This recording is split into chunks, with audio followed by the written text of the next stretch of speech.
Good morning. Good morning. Welcome back.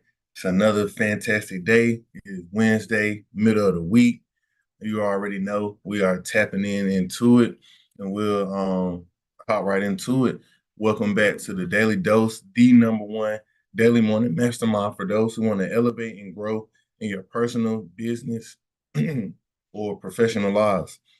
Um, so yeah, we'll hop right into the verse of the day. Second Timothy chapter 1, verse 7, for God has not given us a spirit of fear, but of power, love, and self-discipline. Again, these are the key things that we want to always remember that we have whenever we are chopping it up with ourselves, with God, with other people, as we're going through life. Like, we should not have any fear to do anything because God gives us the power to overcome all situations. God gives us the ability to be the best at whatever it is and to overcome, like I said, withstand and to persevere all trials and tribulations. He gives us the ability to love, and love, I know it's cliche, but really love trumps all, right? When you can operate from a spirit of love, you can operate from a spirit of caring for others, caring for yourself, and realizing that anything that isn't love is not of God. And then self-discipline. This is the biggest thing. We all need self-discipline and want it. Just remember that God gives it to you. So it is 100% possible for you to have. Not easy, but if you work at it every day, you can build up your self-discipline. Hopping into the business topic of the day is super important. It's going to be kind of similar to what we talked about having a business pitch, but this is something that we haven't talked about yet, and it's something that is very, very needed. We talked about bits and pieces of it, different aspects of it, but this is going to be your business plan. And the business plan is important because a lot of people write a business plan because they want to show it to a lender or something like that. But honestly, the business plan is most important because it's setting yourself up for success. This is a plan that you can refer to for your business to make sure that you are uh, doing the right steps and you are operating accordingly to whatever it is that you are trying to do, right? This is what you need to make sure that you are, like I said, it's just a plan that you can follow so that you are setting yourself up for success. The first thing you want to put in your business plan is going to be your executive summary.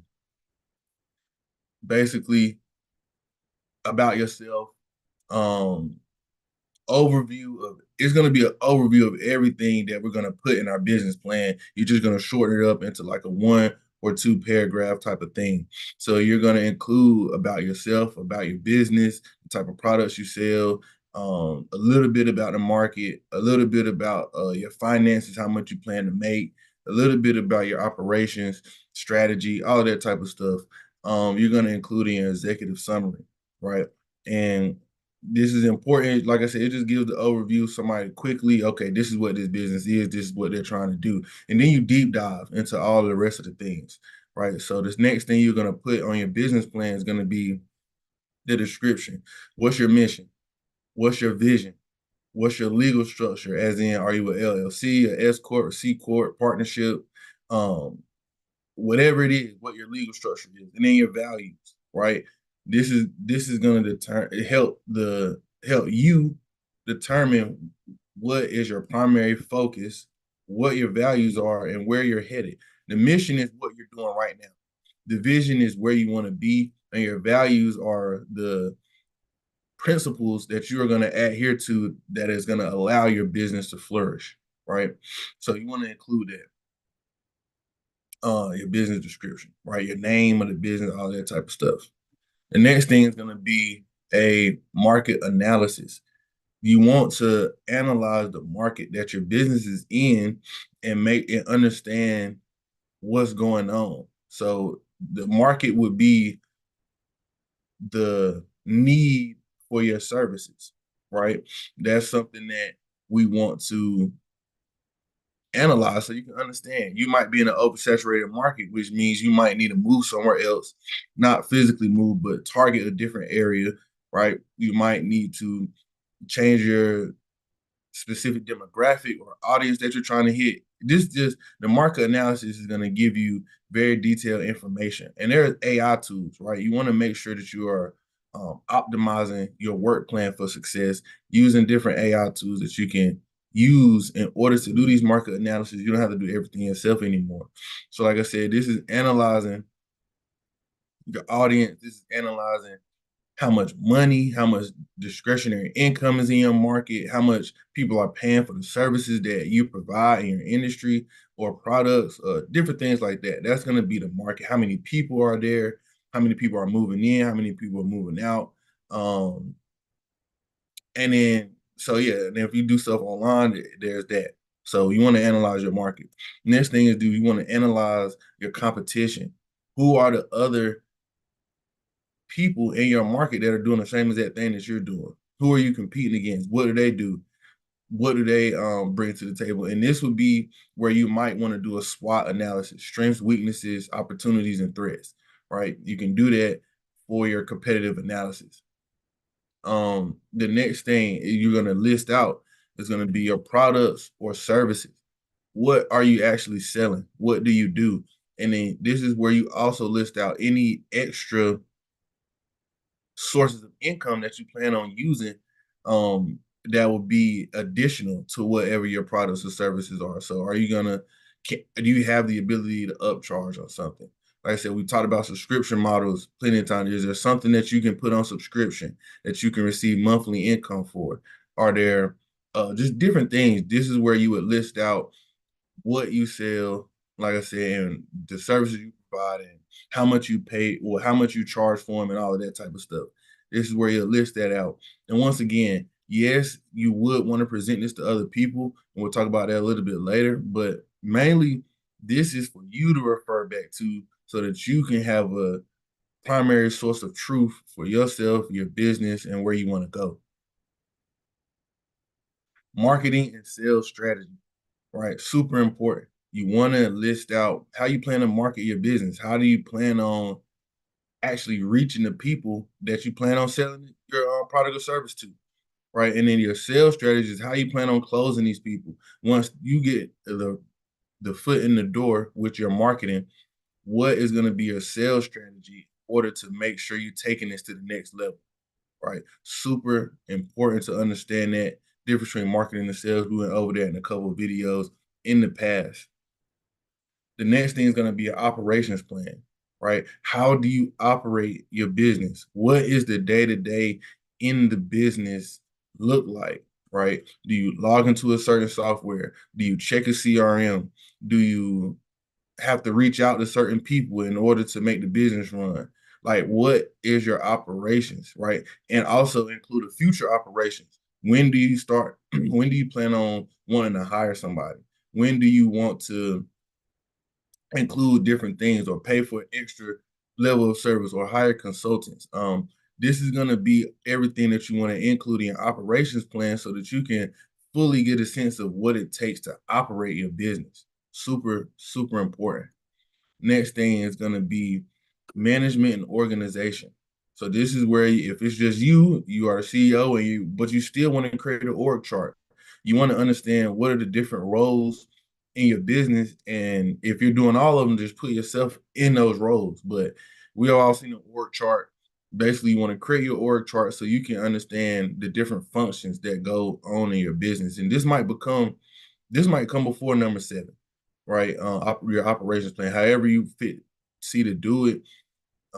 That's however it makes sense to you, but you want to organize that because some businesses don't have the same, I guess, business units as other industries. Every business has the main ones: HR, finance, operations, but there's sales and marketing.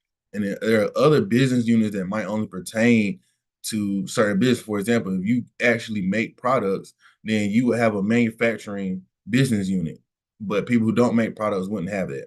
So you want to understand what are all the business units and who would be in charge of those. You want to give those people titles, right? Even if they're not in place now, you want to structure it so those titles are in place. super important because whenever you start to build out those roles, you'll have a title, you'll have a job description, you'll have what it takes to actually make this role work, and then you can hire somebody for that position, and it'll be a seamless process. Next thing you want to have is one of the most important things you want to have is your financial plan, income statements, cash flow projections, balance sheets, startup costs. What is going to be the finances necessary to make this business run operationally and grow, right? You don't want to just, at first, you might have to start out very, very lean, but as you start to make income, you want to have a plan to grow that and to use it the best way possible.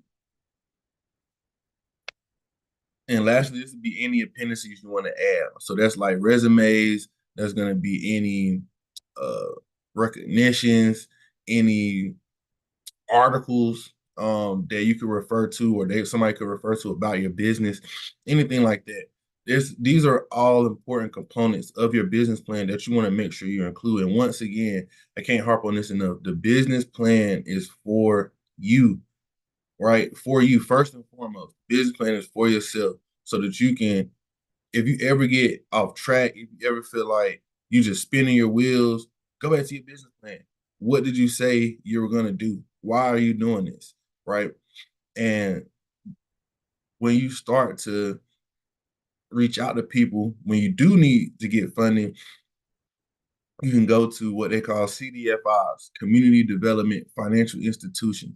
I'll name some at the end of the call, but these are basically institutions that are connected to banks that they have more lenient, somewhat more lenient uh, terms when it comes to lending to businesses. As far as you can get startup money, you don't have to have a certain amount of credit, different things like that. But the interest rates are a little bit higher because it's more riskier money. But they're going to ask you for this business plan. So the more detailed you can get, the better off you'll be in the future. So that's going to wrap it up for the business plan. Make sure that you have this in place. And if you need some help putting your business plan together, feel free to reach out. Those are services that we offer, and we can help you put that together. The next thing for the self development is going to be another huge topic. And I'm specifically speaking on one type of relationship, but this goes into many all types of relationships. But this is going to be how to improve yourself in a romantic relationship, right? So the first thing is to become the spouse that you want to be. Be the person that you want to have in your relationship. You can't expect somebody to be doing stuff that you don't even do, right? So that's really the number one thing. That encompasses a lot of different things. If you feel like you are complaining about something or you want something to happen, you should do it yourself, or you should make sure that you're doing it yourself, right? That is the number one thing that you can do, and that'll eliminate a lot of chaos because you could be wanting something that you don't even provide, right? And then you'll realize that I'm not even doing this. So let me work on myself first, right? And this is while you're in a relationship for sure, but I wrote this down mainly for before you get into a relationship, right? Because a lot of us may be looking, or we might not be looking, but either way, I feel like most of us are supposed to be, with somebody else. I feel like all of us really are supposed to be with somebody else, but so we should be working on ourselves to actually be the person that we would want our spouse to be, right? Because that's how you'll get together and become one. And I don't mean that in like personality type or stuff like that. I mean that as far as the acts of service or the communication style, stuff like that. I don't literally mean like be the same person. Number two, listen to hear and not respond. Huge thing. When you get into a relationship, you want to make sure that you're dialed in. You're not just in one ear and out the other. You're not just triggered by certain words and you're just automatically ready to respond. And that's a hard thing to do because sometimes People can say things intentionally or unintentionally, and that just um, sets you off or sets a trigger off in you that makes you just want to automatically clear the air as soon as you hear a certain word or phrase. But listen to hear and understand and not just to respond. And that'll help you as well. Take a couple of seconds to digest the information that was relayed and think about it. Next thing, assume positive intent. This is for those situations that happen. It's like, why would they do this? Like, why? Like, what they got going on? Right? You don't want to automatically assume any like your partner was deliberately trying to negatively impact your life in any type of way. You want to assume positive intent first until you talk about it and have that communication around it, right? So that way you don't go into a situation or a conversation with hostility, and because if you do that, it's just gonna go south from the jump. Next thing is kind of similar, but it's a little bit different. You want to, if you are a type of person that overthinks and you overthink negatively, try to reverse that. Try to overthink on good things only, right? Which means like if something happens, overthinking super negative, like you just creating fake scenarios in your head, um, fake negative scenarios. Try your hardest to reverse that and just create fake positive scenarios, right? Think about instead of like, oh my God, what if they doing this? Think like, oh my God, they could be doing this, right? Just think positive instead of negative, right? Overthink, try to overthink on good things because generally speaking, what you think about, that's what happens. That's why they say if you go looking for something, you're gonna find it, right? And that's because maybe either it was meant to happen that way regardless, or you made it happen in your head, so then that was a reality, which is a thing, right? It really is. Next thing, don't play games. Don't be childish. Don't give your partner silent treatment. Don't do like weird stuff. You know what I'm saying? Just communicate whatever it is that you're going through. Make sure that you are just letting your partner know what's going on, what's wrong, anything like that. It can be super toxic and detrimental to a relationship to always um just play games, right? When it comes to your emotions and your feelings, or if you're using stuff against people or being petty, like really petty, that's not cool. And it leads to resentment more than it leads to a resolution or a solution. So make sure that you're communicating and not playing games. Next thing is super important. Pay attention. Like pay extreme attention to your partner. Make sure that you understand a lot of the nuances that are not being communicated so that you can notice those and ask them about them or just realize those things, right? And then that way you can sometimes your partner don't even have to say nothing, but you already know because you've been paying attention. And that goes a long way. Just shows them that you care, show them that you're really heavily invested in the stuff that they're doing, what they think, and what they got going on. So pay attention. That's a huge key. And before you get married, you might want to seek marriage counseling. This is a huge thing that can help you out. It can be beneficial to you. I'm not married. I haven't went to marriage counseling, but a lot of people say you should. It just could be beneficial. A lot of people say, premarital counseling is a great thing. It helps you talk about things that you might have never thought about before, or your partner, and that y'all can hash those things out before you get married, or not get married. Y'all might have differences that y'all didn't know about, that are extremely important to both of y'all, and y'all decide like, okay, actually, this is not gonna work. So it might be a thing for you that happens that way, which wouldn't be ideal, but at the end of the day, it might be the best thing. Um, right? Whatever God's will is. And then speaking of God, the last thing is read the Bible to help your relationship. First Corinthians 13 and 7 is a Bible verse all about love. It tells you what love is, all the things it is, all the things it's not. Definitely read that verse and refer to that whenever you're in a relationship and you're just thinking different things or you're going through different things, remember what God said love is.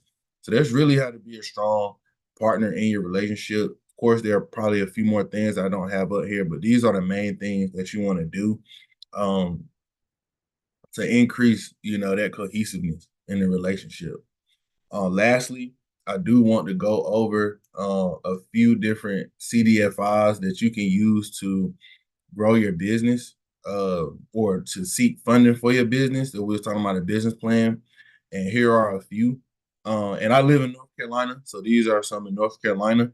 But some of the ones that are in North Carolina that have North Carolina in the name, but other ones are you can probably find those by just googling local CDFIs near me or in my state, right, or national CDFIs. So we got Carolina Small Business Fund, Carolina Small Business Development Fund, Thread Capital, Carolina Community Impact, and Partner Community Capital. These are all CDFIs that offer startup funding.